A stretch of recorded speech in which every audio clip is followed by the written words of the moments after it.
আমরা এখন কাটরা থেকে বৈষ্ণোদেবীর উদ্দেশ্যে রওনা দিয়েছি ঘোড়ায় করে। এই যে বাবা রয়েছে, এপাশে মা আছে।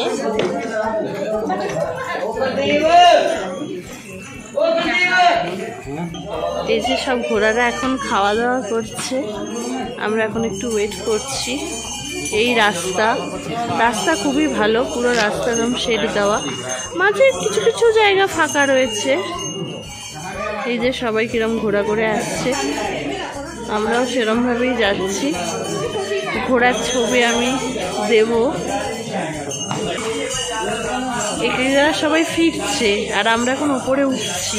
এটা রাস্তা পুরো শেড রয়েছে, কোনো অসুবিধাই নেই। এই পথ ধরে আমরা বৈষ্ণোদেবী টেম্পল তো যাচ্ছি, কিন্তু ওখানে গিয়ে বৈষ্ণোদেবী টেম্পলের কিন্তু কোনো ভিডিও তুলতে পারবো না, কারণ সে ওখানে নাকি নিচেই সব লকারে তোমার সমস্ত জিনিসপত্র like phone, video camera, belt, জুতো সমস্ত কিছু রেখে তারপরে ওপরে মন্দিরে উঠতে হয়। তো সেই জন্য ওখানকার ভিডিও তোলা তো পসিবল নয়। তবে হ্যাঁ, যদি ছবি পাই তো আমি সেটা শেয়ার করে দিচ্ছি। আমরা বৈষ্ণোদেবী তো যাওয়ার সময় ঘোড়ায় করে গেছিলাম, কিন্তু ফেরত আসার সময় আমরা হেঁটে ফিরেছি। কাশ্মীর থেকে আমরা ভায়া অমৃতসর হয়ে ওয়েস্ট বেঙ্গলে ফিরবো, আমাদের জায়গা কলকাতায়। কাশ্মীর তো ঘোরা কমপ্লিট হয়ে গেছে, তো এবারে আমরা অমৃতসরে একদিন কাটাবো, আর সেই একদিনে যতটা পারবো অমৃতসরের কিছু জিনিস দেখে নেব। এখন আমরা ফার্স্টে এসেছি অমৃতসরের দুর্গিয়ানা টেম্পলে। হ্যাঁ, মা দুর্গার নাম অনুসারে এই টেম্পলের নাম হয়েছে দুর্গিয়ানা। তবে এখানে শুধু মা দুর্গা নয়, লক্ষ্মীনারায়ণেরও মূর্তি আছে।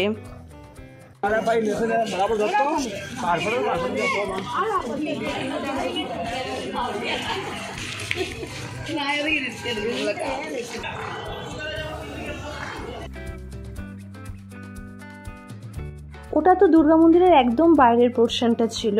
ভেতরে আসার পরে দেখো দুই পাশে জল আর মাঝখান দিয়ে এই পথ, সেই পথ বরাবর গেলেই মন্দিরটা পড়ছে। কি সুন্দর লাগছে না চারপাশে? দেখো দুপাশে জল, সেখানে ফোয়ারা রয়েছে, আর মাঝখান দিয়ে এরকম একটা পথ, মানে যেমন ধরো ব্রিজের মতো, আর সেইটা গিয়ে চলে যাচ্ছে ওই মন্দিরের সামনে। আর মন্দিরটাও খুব সুন্দর, পুরো গোল্ডেন টেম্পলের মতোই। দেখো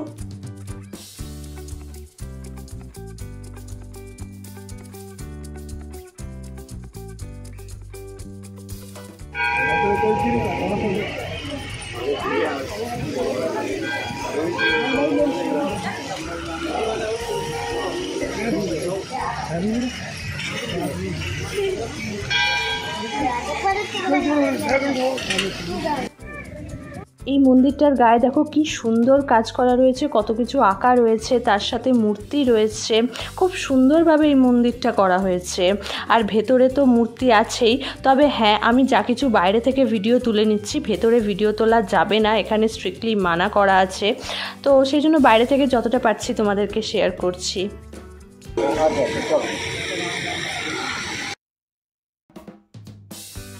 যেখানে মা দুর্গা আছে সেখানে মহাদেব থাকবে না তা কি করে হয়? দেখো কি সুন্দর। এটা হচ্ছে মন্দিরের পিছন দিকটা, যেখানে জলের মধ্যেই মহাদেবকে রাখা হয়েছে, আর মহাদেবের মাথায় কনস্ট্যান্ট জল পড়ে যাচ্ছে। এটা হচ্ছে হনুমানজির মন্দির, সাথেই মানে পাশেই এই যে হনুমানজির মূর্তি, এনাকেও এখানে আমরা দর্শন করেই নিলাম। আর এখন আমরা অমৃতসরে চলে এলাম মাতা লাল দেবী টেম্পলে। জানি না কেন অনেকে এটাকে বৈষ্ণোদেবী টেম্পলই বলছিল, তবে আমি গুগল সার্চ করে দেখলাম না, এটার নাম হচ্ছে মাতা লাল দেবী টেম্পল। এই টেম্পলটাও খুব সুন্দর, আর এই টেম্পলের ভেতরেও অনেক মূর্তি আছে। অমৃতসরের ঘোরা কিন্তু এখানেই শেষ নয়, আরও অনেক কিছু জায়গায় গেছিলাম, তবে সেটা আর এই ভিডিওতে নয়, নেক্সট ভিডিওতে আমি আনবো। তোমাদের যদি এই ভিডিওটা ভালো লেগে থাকে তো লাইক করো, শেয়ার করো অ্যান্ড সাবস্ক্রাইব করো আমার চ্যানেলটাকে। আর হ্যাঁ, নেক্সট ভিডিওর জন্য অপেক্ষা করতে থাকো। আজকের জন্য টাটা।